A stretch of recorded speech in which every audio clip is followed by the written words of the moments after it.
Hi, guys. Welcome to an episode of Toxic Love Podcast. I'm your host, Rob, for this little short segment. The whole crew isn't here today. Uh, Conflicting work schedules and some people just not being able to be available. So, what I'm going to do for you guys is give you a little short, sweet, to the point playoff picks regarding my college football playoff semifinal picks, as well as the opening round of the NFL playoffs, the wild card weekend, as we all like to call it. So, without further ado, let's get into it. Starting tonight, we have matchup of two great stories. You got Ole Miss, who is probably the darling of the college football world right now, given the whole Lane Kiffin situation. How some players were saying that they were trying to tamper to get them over to LSU, and nobody probably thought Ole Miss would be in this position. Are the coaches going to coach? Are they not going to coach? Whatever the case is, whatever side of the spectrum you look at it. Regardless of how you feel about the situation, it's a great story. And regardless of how you feel about Lane Kiffin, he is the one that assembled this roster. So the fact that they've gotten this far says a lot to his ability to assess talent and put together a winning roster. Um, like I said, Ole Miss is a great story this year. Um, you have Miami. Is the U back? Did they ever leave? Topic for another time. But this Miami defense is for real. They have been, for lack of a better term, they're dogs. That pass rush and that front seven, top tier, elite. I see NFL talent all across that defensive line. They have shown up all playoff long. The offense has done just enough in every playoff game to get them this far. The tail of this game for me is going to be, can Miami's defense do to Ole Miss's offense what they've done all playoff long? And will Ole Miss's offense be able to show up and show out when the lights are bright? My prediction for it is that Ole Miss played a great second half against Georgia, but let's be real here. Georgia's defense has been their bread and butter the last few years. They have not been great this year, and it came to fruition again in the playoffs. They played a great first half, but Ole Miss figured them out in the second half and were pretty much able to do whatever they wanted. They won on a last second field goal. Props to them. Uh,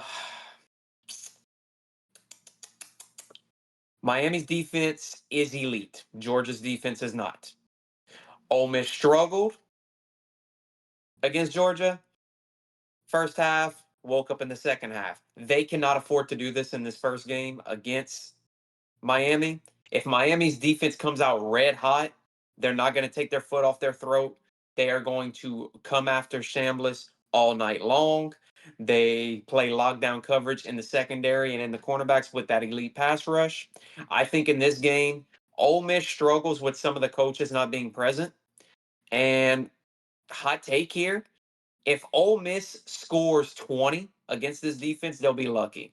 I say Miami wins a dogfight of a game, 24 to 20, 23-17, something like that. Now, the magic number for Ole Miss in this game, I'm going to say, is 23-24. If they can get to 24 points, they have a good shot of winning. If they score 30 points, they're winning this ball game. Miami's offense has done just enough, like I said, just to piggyback off of the defense. But I'm going to go with Miami here, 24-20. Indiana, Oregon, tomorrow night. I love both Signetti and Dan Lanning. As we all know, it's tough to beat a team twice in the same season.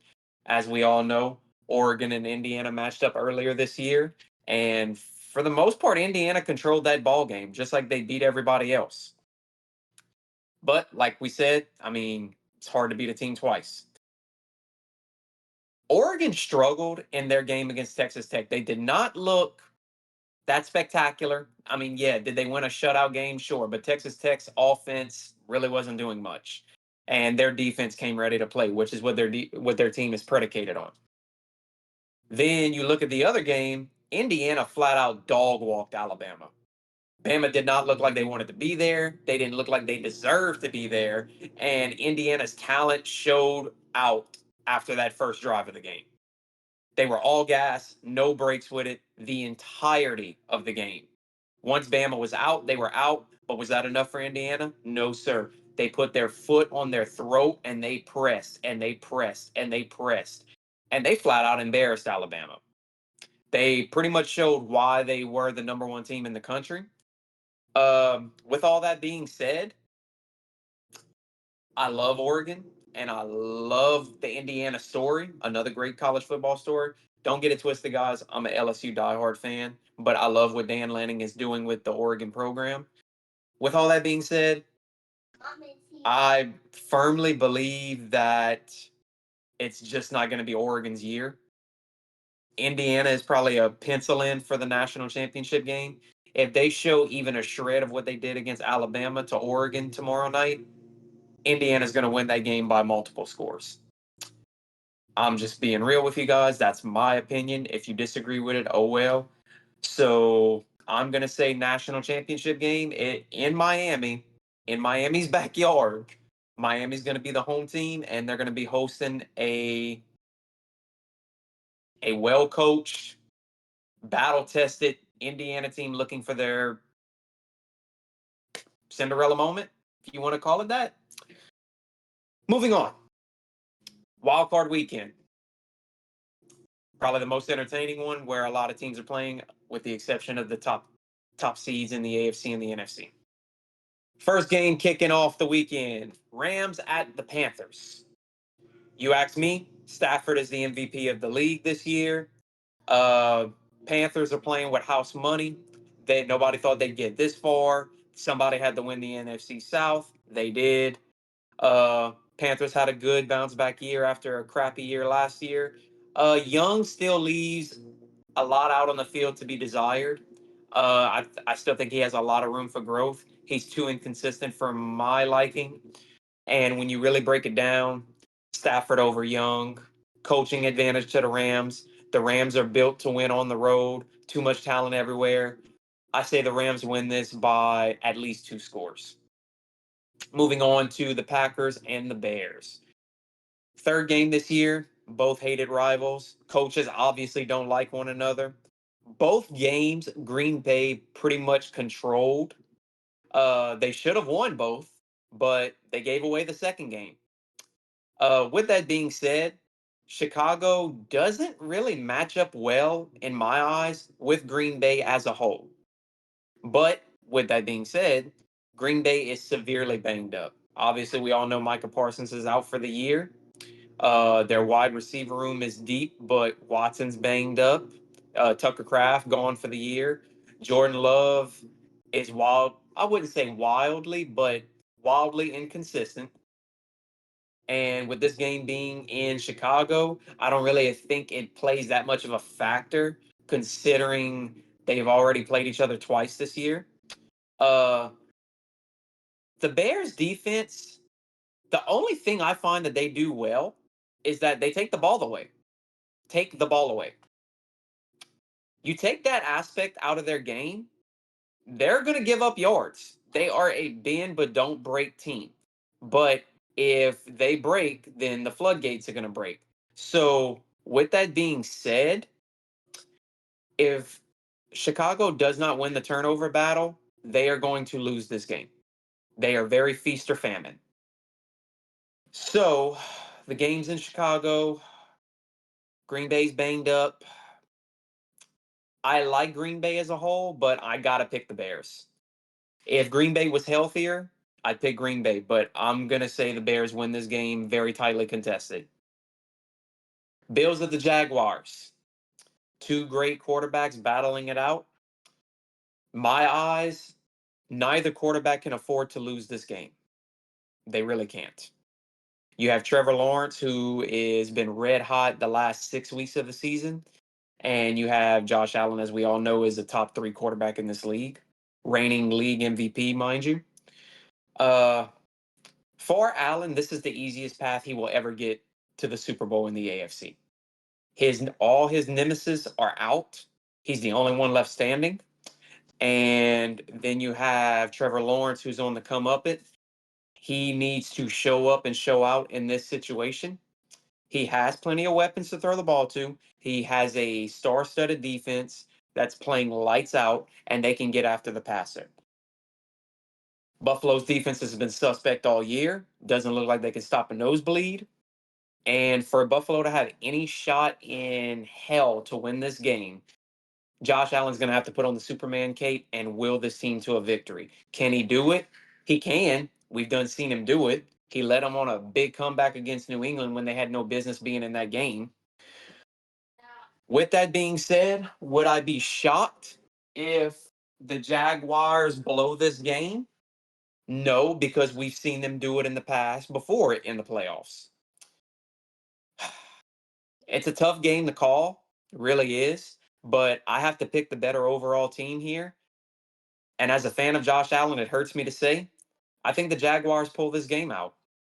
And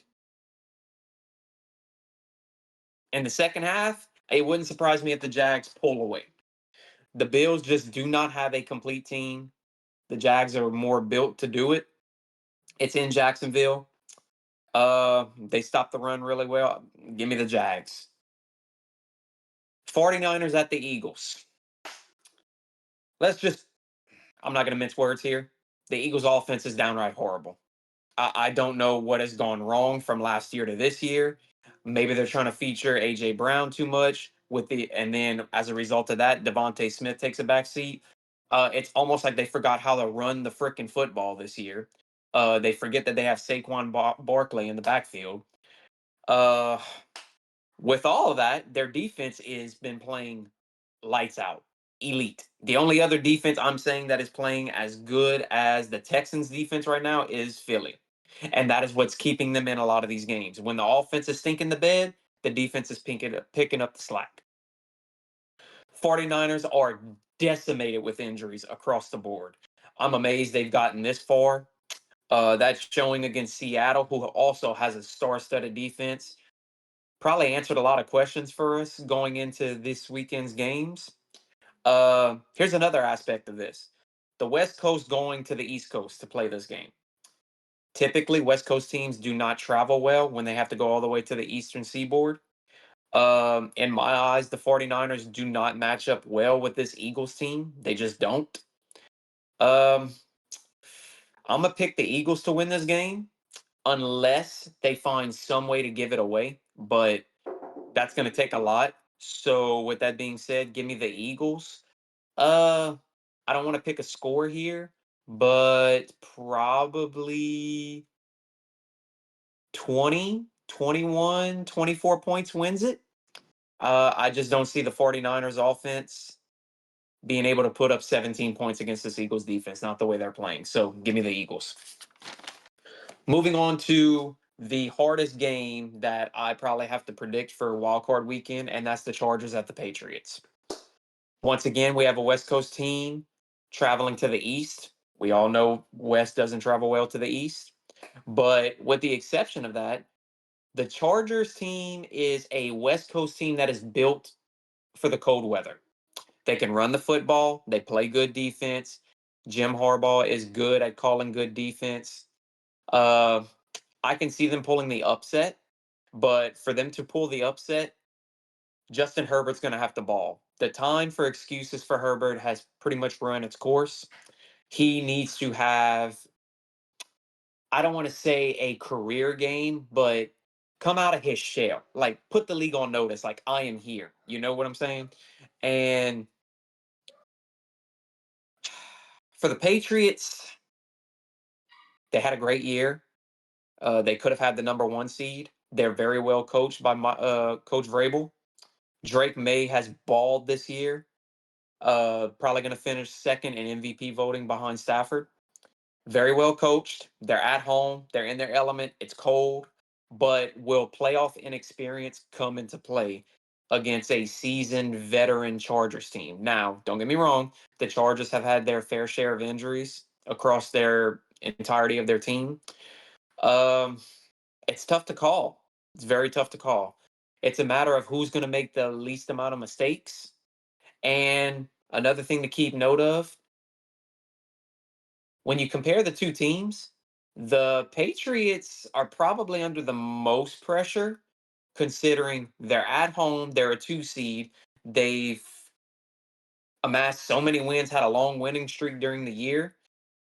So is the pressure on them, even though that they're technically 1 year ahead of schedule after about another good free agency and draft class? I think they'll be ready to play for years to come.